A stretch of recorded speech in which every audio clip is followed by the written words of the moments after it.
मित्रांनो, बघा कोणतीही स्पर्धा परीक्षा असो, स्कॉलरशिपची परीक्षा असो, कोणतीही एक्झाम असेल तरी अशा प्रकारचा एक क्वेश्चन आपल्याला अवश्य असतो की नाही? तुम्ही टेस्ट पेपर दिलेत की नाही?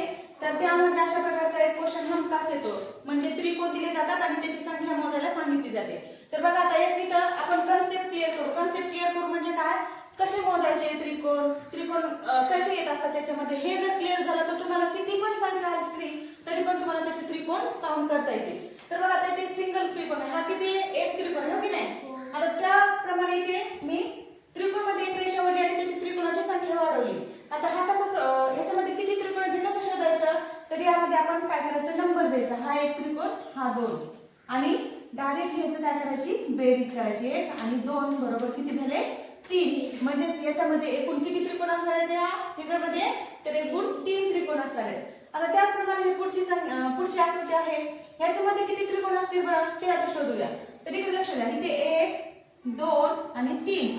जेवढे जेवढे याचे असे वेगवेगळे कप्पे पडलेले आहेत किंवा वेगवेगळ्या आकृत्या दिसतात आपल्याला, जेवढ्या रेषा असतील, जेवढ्या आकृत्या दिसतील त्याच्यामध्ये आपण नंबर देऊन घ्यायचे. नंबर दिले, आता इथे 1 2 3 नंबर दिला आणि यांचं काय करायची, डायरेक्टली बेरीज करायची. बघा 1 अधिक 2 अधिक 3 बरोबर किती झाले रे, 3 आणि 2 5 आणि 1 6. म्हणजेच या त्रिकोणामध्ये एकूण त्रिकोण किती येतात, 6. आता तसंच ही पुढची आकृती आहे, त्याचप्रमाणे हे पण सॉल्व करायचं. याला काय करायचं, नंबर द्यायचे. बघा 1 2 3 4 5 आणि 6.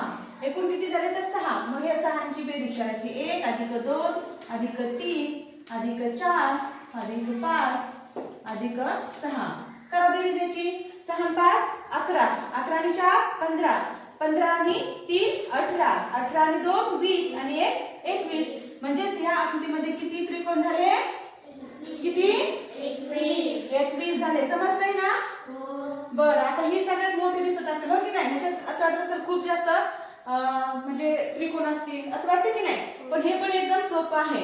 आता कधी कधी काय होतं, आपण इथं सॉल्व करतो, परीक्षेमध्ये गेलं त्रिकोणाची संख्या वाढलेली दिसली की आपण घाबरून जातो. परंतु घाबरायची गरज आहे का? नाही. सरळ आकृती दिसली की काय करायचं, पहिले नंबर देऊन घ्यायचे. जसं की 1 2 3 4 5 6 7 आणि 8 आणि सरळ सरळ त्यांची बेरीज करून घ्यायची. म्हणजे 1 अधिक 2 अधिक 3 अधिक 4 अधिक 5 अधिक 6 अधिक 7 अधिक 8 आणि सरळ यांची बेरीज. आता मला तुम्ही याचं उत्तर सांगायचं बेरीज करून. ठीक आहे? समजला त्रिकोण कसे मोजायचे ते? आवडलं? किती सोपं आहे की नाही? भाताक्षरी काय वाटतं, खूप कठीण असेल असं वाटतं की नाही? परंतु तसं नाही, डायरेक्टली हे एकदम सोपं आहे आणि सोप्या पद्धतीने आपण याचे त्रिकोणांची संख्या मोजू शकतो. समजलं का? आता याची काढा घ्यायची, बेरीज करा आणि सांगा मला किती उत्तर आलं ते. ठीक आहे, त्रिकोणाची संख्या मोजायचं आपण शिकलो की नाही? आता कोणाची संख्या पण कशी मोजायची हे शिकणार आहोत.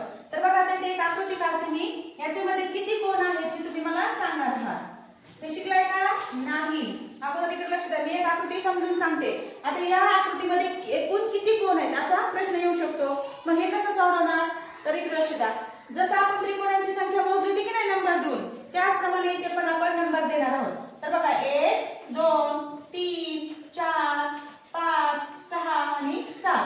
मग त्या सरळ यांची काय करायची, बेरीज. 1 अधिक 2 अधिक 3 अधिक 4 अधिक 5 अधिक 6 अधिक 7 यांची काय करायची, सरळ बेरीज. आता इथे अजून एक लक्षात घ्यायचं, इथे लिहिले की नाही 1 पासून 7 पर्यंत लिहिले की नाही आपण, तर बेरीज करताना डायरेक्टली इथेच बेरीज करायची. आपल्याला परीक्षेमध्ये वेळ वाचवायचा असतो. मग हे